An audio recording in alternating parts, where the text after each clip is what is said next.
좀 더 자세한 시장 이야기는 김태수 위원님과 함께 나눠보도록 하겠습니다. 위원님 안녕하세요. 네, 안녕하세요. 네, 위원님 간밤 뉴욕 증시는 금리 인하에 대한 기대감이 지속이 되면서 상승세 또다시 나타냈습니다.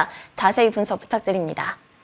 네, 나스닥이 8일째 상승을 이어가고 있는 모습을 보이고 있고 굉장히 강한 모습을 지속하고 있다. 연준 총재들은 사실 주말 동안에 조금 시장에 좀 자중하자라는 메시지를 보냈습니다. 이제 시카고 연준의 오스틴 같은 경우에도 이제 시장에서 인플레이션에서 이제 우리가 이제 이겼다라고 하기에는 너무 시기상조다 뭐 이런 얘기를 했는데 그 이제 역시나 이제 존 윌리엄스 뉴욕 연준 총재 같은 경우에도 역시나 같은 논조로 너무 시기상조다. 이제 이렇게 얘기를 했습니다. 그러면서 연준 위원들은 이제 내년에 3번 정도 금리 인하를 하면 딱 좋다 이렇게 얘기를 했는데 시장에서 바라는 거는 이제 3번이 아니라 그 2배가 되는 6배를 인하할 수도 있다. 이제 이런 어떤 기대치가 형성이 되면서 상승세를 계속 이어가는 모습입니다.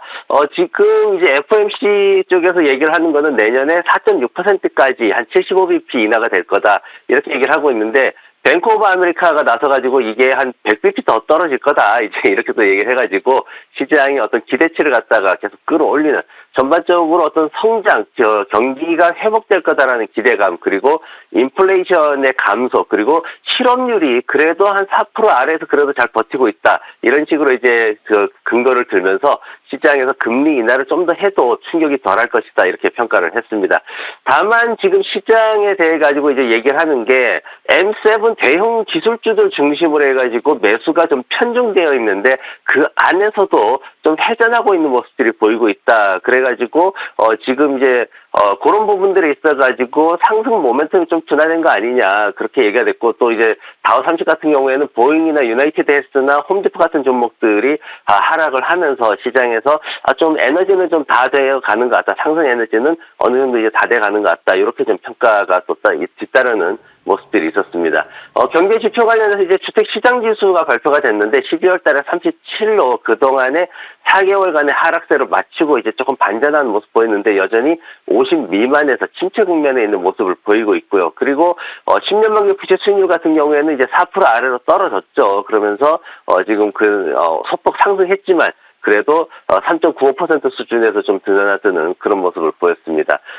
그리고 지금 유가 관련해가지고 유가가 상승을 하다가 상승폭을 좀 되돌리는 그런 모습이 있었는데 아침에 유가가 상승할 때는 최근에 보면은 이제 이스라엘 압박하려고 홍해 쪽에 진입하는 그 선박들에 대해서 드론 공격을 하고 있는데 BP 선박이 지금 정유에서 BP 선박이 공격을 당했죠. 그러면서 유가가 좀 급등하는 모습이 있었는데 그러다 보니까 이제 시장에서는 여러 가지 조치들이 뒤따랐습니다. 이제 세계 6대 해운회사 중에서 5곳이 선박 안 보내겠다 이렇게 또 선언을 해버렸고 그런데 이제 장 지나면서 미국의 자동차용 휘발유 가격이 3달러 3센트까지 낮아졌다 이제 이런 얘기가 나오면서 유가가 이제 상승폭을 좀 되돌리는 모습이 있었습니다.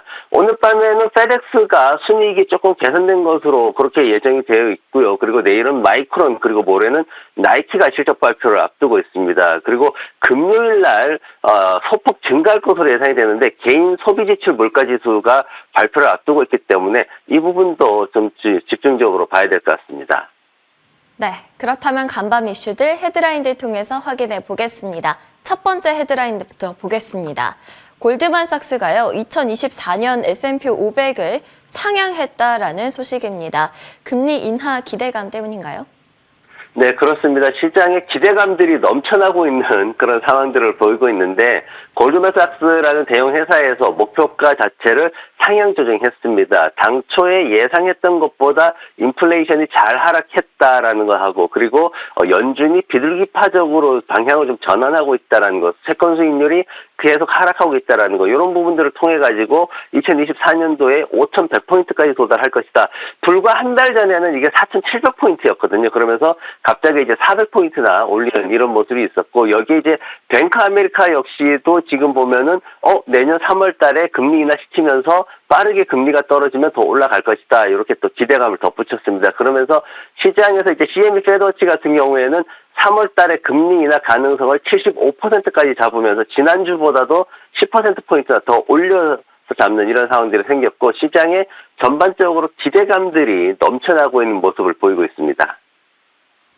네, 다음 소식도 보겠습니다. 업종별 소식 살펴보고요. 오늘은 ETF 이야기 해주신다고 하셨는데 2023년 200% 이상 오른 ETF라는 헤드라인입니다. 어떤 ETF일지 궁금한데요. 네, 지난밤에 업종별로 보면은 이제 통신 서비스가 역시나 강세를 보이는 모습이 있었습니다. 필수 소비재 업종이 좀 상승을 했고, 부동산은 좀 하루쯤 쉬어가는 모습을 보이고 있습니다. 그 중에서 정보 기술 업종 중에서 올해 얼마나 올랐냐를 보니까 한 해 동안 반도체 쪽이 94%나 강세를 보이는 모습을 보였습니다. 그래서 역시 이제 그 화학개미 분들이 많이 들어갔죠.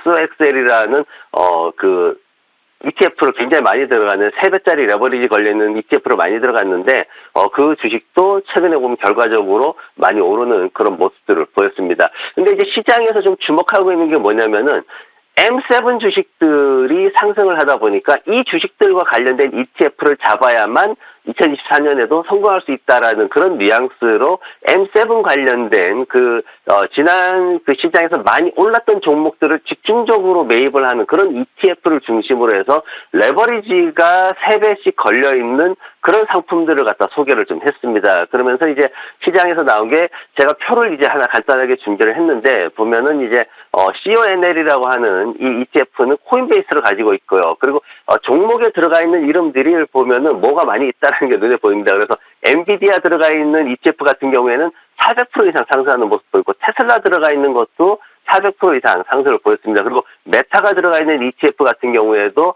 329%나 상승을 했고요. 그리고 닥터홀튼이라는 주택 관련된 업체입니다. 주택 건설하는 업체인데 이런 주택 관련된 회사들을 중점적으로 가지고 있는 그 ETF 같은 경우에도 200% 이상 상승하는 모습을 보였습니다. 그런데 이제 이 ETF들을 소개해드린 주요 이유가 뭐냐면은 한국에서도 이제 사학개미 분들이 ETF를 많이 매수를 했습니다. 대표적인 게 말씀드린 SOXL이나 안 그러면은 TQQQ 같은 경우에 이제 주로 많이 매수를 했는데 이 종목들, 이 상품들의 차트를 보시면은 지난 10월 달에 변동성이 굉장히 컸다라는 걸 알 수가 있습니다. 그래서 서학개미 분들이 매입을 했던 SOXL이나 이런 ETF 같은 경우에는 10월 달에 거의 반토막 났다가 다시 2배 이상 상승하는 이런 모습을 보이면서 변동성이 굉장히 커가지고 대응하기가 좀 힘든 그런 모습이 있었고, 반면에 이런 식으로 이제 M7 종목을 중심으로 만들어진 ETF 상품들 같은 경우에는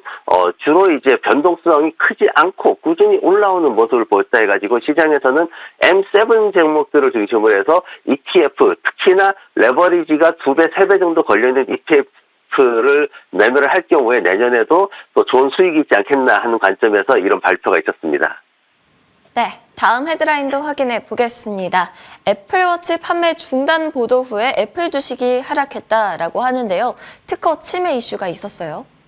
네, 맞습니다. 애플워치에는 이제 혈액 관련된 센서가 특허를 침해했다. 이제 이 부분을 갖다가 발표를 한 건데, 그러면서 시리즈 9하고 울트라 2 이게 이제 12월 21일부터 24일까지 점진적으로 모두 철수를 하게 됩니다. 그런 애플워치가 그 일부 이제 철수한다 그래가지고 미국 시장에서 일부 철수한다 그래가지고 당장 애플 매출에 큰 영향을 주는 상황은 아니지만은 그래도 지난밤에 이 부분이 좀 이슈가 됐는데, 다행히도 웹부시 쪽에서 나온 데이터를 보면은 지금 전반적으로 중국 쪽에서 수요가 계속해서 증가하고 있다라는 근거를 들면서, 또 하나는 이제 생산을 인도 쪽으로 빠르게 잘 옮기고 있다, 이런 근거를 들어가지고 2024년도에 시총 4조 달러 돌파할 수 있을 것이다, 이렇게 또 발표를 했습니다. 그러면서 전반적으로 어떤 그 분위기는 가라앉지 않았지만은 그래도 종목의 제품에 있어서 악재가 나오는 그런 하루였습니다.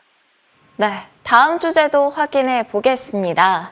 미래 성장을 위한 아마존의 도전이라고 하는데요. 어떤 도전들일까요? 네, 아마존의 인공위성 관련된 프로젝트가 있습니다. 카이퍼 프로젝트라는 건데 인공위성 2개 올렸는데 그게 모두 안착에 성공하는 모습을 보였습니다. 이게 어떤 상황이냐면은 앞으로 우리가 말하는 6G 산업의 대표적인 이제 선두기업이다라고 볼 수가 있는데, 인공위성을 통해 가지고 바로바로 주고받기 때문에 안 터지는 구역이 없습니다. 그런 것들을 이제 중심으로, 그리고 또 속도가 더 빨라지는 건 당연한 거고요. 그래서 아마존이 기존에는 이 카이퍼 프로젝트를 갖다가 어떤 그 외딴 지역이나 빈곤층들을 위해서 봉사를 하겠다라는 개념을 했는데, 이제는 사업화를 하겠다, 돈을 벌겠다 이렇게 나서면서 CSG 사업에서 빠르게 또 성장해 갈 수 있다는 기대를 볼 수가 있고, 그리고 또 하나는 뭐냐면은 인공지능이나 이제 이쪽은 이제 당연하게 또 성장을 하고 있는데, 여기에다 또 하나는 스트리밍 사업에 또 진출한다라고 합니다. 자체 제작한 프로그램을 만들고 이런다는 건데, 지난번에 보면 넷플릭스가 자체 제작 프로그램이 성공하면서 굉장히 크게 성과를 거두는, 성공을 하는 이런 모습을 보았는데, 아마존에서도 지금 그 부분에 도전을 하겠다. 그러면서 글로벌화된 어떤 그 홍보 마케팅 전략을 새로 구축하겠다. 스트리머를 통해 가지고 새롭게 매매를 일으키겠다. 이제 매출을 일으키겠다. 그렇게 지금 굉장히 미래지향적인 포부를 밝히고 있습니다. 그래서 이런 부분들이 앞으로 이제 성장 가능성을 또 높이면서 목표가도 한 $170까지 또 최근에 설정되는 모습도 있었고, 그러면서 아마존의 성장에 대해서 시장이 많이 주목하는 모습입니다. 네, 지금까지 클로징벨 김태수 위원님과 함께했습니다. 오늘도 좋은 말씀 감사합니다. 네, 고맙습니다.